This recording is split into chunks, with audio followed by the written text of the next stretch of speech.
भक्तटे दिने पचारा कहला प्रभु भुवनेश्वर बाहरी पड़ी सकाळु सकाळु जाइकरी पहुँची गला पुरी रे मु जगन्नाथ मु देखी केते कौन कही पकेबी मोर एते दुख अच्छी मो पुओ चाकरी करनी टंका पैसा नहीं प्रभु तेल लुण संसार केते कौन भाविकी बस रे बसिकी जाइछि पुरी अरुण स्तंभ पर बाट जाक जाऊ जाऊ जिते जगन्नाथ को आज्ञा 500 लोक ता भितर ध्यान देवे 500 लोक ता भितर अच्छी लोकटा आज्ञा छटपट होची जगन्नाथ को देखिया से 500 लोक भिड़ भितर जिते आखिरे जगन्नाथ आखिरे आखि पड़ी जाइछि ना लोकटी कहूची प्रभु मु कौन आपण को देखिया को आसीथिली आपण कौन मते बल बल करके अनैछंती सेठी पचारुछि भक्त भला आखि जोड़े पाइछ शांते भला आखि जोड़े पाइछ जी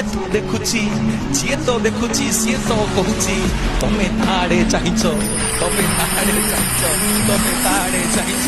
भल ओठटिए पाइछ शांते भल ओठटिए पाइछ जी तो देखुची सी तो कहूची तमे देखी ताकू हसुच भल हाथ जोड़े पाइछ शांते भला हाथ जोड़े पाइछ जी तो जाउची पापी हो बा तपिटिए हो तमे कोड़े नबाकू डाकुच